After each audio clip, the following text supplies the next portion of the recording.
আমি একটা প্রশ্ন করতে যাচ্ছি। আমি যশোর থেকে সোহাগ বলছি। জি বলুন বলুন। আমার প্রশ্ন হচ্ছে যে সৈয়দ আবুল আলা মওদুদী সাহেব উনি কি নির্ভরযোগ্য আলেম? অনেকে আমাদের সমাজে ওনার প্রতি বিরূপ মন্তব্য করে। আমি ওনার অনেক লেখা বই পড়ি, তো এই জন্য সন্দেহ হলো যে আমি কোনো ভুল পথে যাচ্ছে কিনা। আমরা তো আর আলেম না যে ভুল কোনটা শুদ্ধ কোনটা জানতে পারবো। সেই হিসেবে যদি ওনার কোনো ভুল থেকে থাকে, বড় ভুল, তাহলে আমাদের একটু জানাবেন যাতে আমরা ফিরে আসতে পারি সেই ভুল থেকে। আর যদি নির্ভরযোগ্য হয়ে থাকেন তাহলে কেন বিরূপ মন্তব্য করে আমাদের দেশের আলেমরা?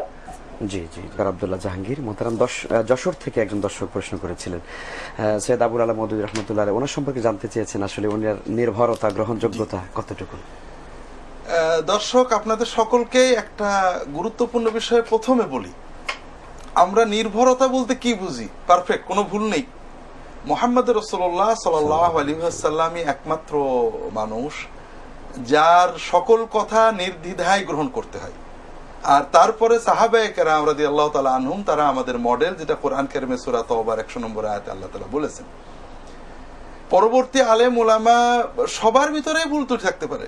আমরা যখন এই যে একটা চিন্তা যে একজন আলেম নির্ভরযোগ্য হলে আমরা তার সব বই পড়বো, সব মেনে নেব, সব, এই চিন্তা থেকে না বেরোনো পর্যন্ত উম্মত নাজাত পাবে না। কারণ একজন আলেম ভালো হওয়ার অর্থ এই নয় যে তিনি নির্ভুল, আর একজন আলেমের ভুল হওয়ার অর্থ এই নয় যে তিনি জাহান্নামী। এই বিষয়টা আমাদের খুব ভালো করে বুঝতে হবে যে আমরা আমাদের উলামায়ে কেরাম সালফে সালেহিনদের ভালোবাসবো, শ্রদ্ধা করব, ভক্তি করব, পাশাপাশি তাদের ভুল হতে পারে না, একজন ভালো আলেম বলে আর ভুল হতে পারে না, এই চিন্তাটা আমরা না করি। এটা হলো প্রথম বিষয়। দ্বিতীয় বিষয় হলো মাওলানা মওদুদী রাহিমাহুল্লাহ, তিনি একজন গবেষক ছিলেন, ইসলামের ব্যাপারে অনেক লেখালেখি আছে, তার লেখার অবদান আছে, পাশাপাশি তার অনেক ভুলও আছে। তার লেখালেখির ভিতরে ওলামায়ে কেরাম অনেক ভুল ধরেছেন। তার সমস্যা ছিল তিনি একদিকে ছিলেন গবেষক, আরেকদিকে সংগঠক। সাধারণত এটা ঘটে না, ফলে তার ওই গবেষণার ভুলগুলো তার সংগঠনের ভিতরে অনেক সময় ঢুকে পড়ে তার অনুসারীরা।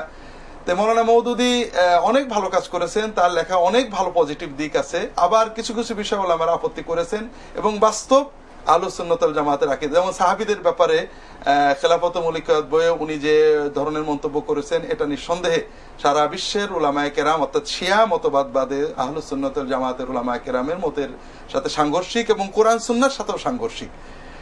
এটা উনি ভুল করেছেন, আমরা দোয়া করি আল্লাহ তাআলা ওনার ভুলগুলো ক্ষমা করে দেন, ওনার নেক আমলগুলো কবুল করে নেন।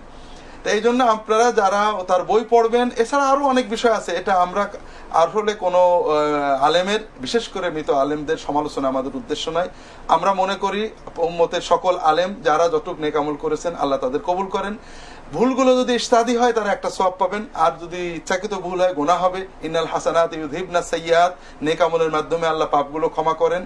আমাদের উম্মতের সকল আলেমকে আল্লাহ ক্ষমা করেন। পাশাপাশি আমরা যে কোনো আলেমের ভক্তির ক্ষেত্রে সীমা লঙ্ঘন না করি, পাশাপাশি আমরা আলেমদের দোষ বলার ক্ষেত্রে সীমা লঙ্ঘন না করি।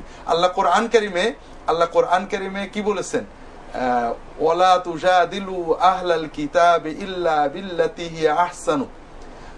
ইহুদি খ্রিস্টান অন্য ধর্মের লোকেদের সাথে যখন তোমরা তর্ক করবে তখনও তাদের সাথে শোভনীয় কথা ছাড়া কোনো কষ্টদায়ক কথা বলবে না। ওয়ালা তাসুব্বুল্লাযীনা ইয়াদউনা মিন দুনিল্লাহি ফাসুব্বুল্লাহ আদওয়াম বিগাইরি ইলম। অন্য ধর্মের পূজিত ভক্তিকৃত ব্যক্তিত্বদেরকে গালি দেবে না, এটা হিংসা প্রতিহিংসা তৈরি করে। তো এটা যদি হয় কাফের, মুশরিক, ইহুদি খ্রিস্টানদের ব্যাপারে আমাদের আল্লাহর হুকুম যে ইহুদি খ্রিস্টান অন্য ধর্মের কাউকে কটু বাক্য করবে না, সমালোচনা হবে গঠনমূলক। আপনারা কোরআন কারীম পড়েন, আল্লাহ যেখানে ইহুদি খ্রিস্টানদের বিভিন্ন অপকর্মের সমালোচনা করেছেন, আগে অথবা পরে তাদের প্রশংসা করেছেন যে তারা সবাই সমান না, অথবা তাদের লাইসু সাওয়াআন, অথবা বলেছেন মিনহুম উম্মাতুম মুকতাসিদাতুন কাসীরুম মিনহুম।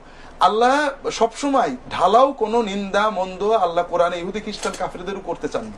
রাসূলুল্লাহ সাল্লাল্লাহু আলাইহি ওয়াসাল্লাম বিভিন্ন কাজে ইসলামের শত্রুদেরও প্রশংসা এবং ভালোকে ভালো মন্দকে মন্দ বলেছেন। এখানে আমরা দিনের যারা দায়ী, দিনের ইসলামের কাজ করেছেন, ভালো করেছেন, আমরা এই যে শত্রুতার ব্যাপারে অনেক সময় এমন হয় ইসলামের যারা প্রকাশ্য দুশমন ইহুদি খ্রিস্টান তাদের ব্যাপারে নীরব থাকি, অথচ আমরা ছোটখাটো বিষয় নিয়ে এক মুসলমান আর এক মুসলমান, এক আলেম আলাদা আলেমের পিছনে অনেক রকমের কঠোর বিদ্বেষ পোষণ করি। আসলে ইমানকে বড় ধরতে হবে, ইমানের আলোকে মুসলমানদের ভালোবাসতে হবে, ভালো কাজের জন্য ভালোবাসবো, ভুলটাকে ভুল বলবো। আমরা আল্লাহ তাআলার কাছে সব মুসলমানের দোয়া করব, ইমানের দায়িত্বে সব দিনের দায়ীকে ভালোবাসবো। আল্লাহ তাআলা আমাদের তৌফিক দান করুন। আল্লাহ তাআলা আমাদের সকলের ভিতরে মুসলমানদের পারস্পরিক সদ্ভাব এবং সম্প্রীতিকে আল্লাহ তাআলা إنما المؤمنون الذين إذا ذكر الله وجلت قلوبهم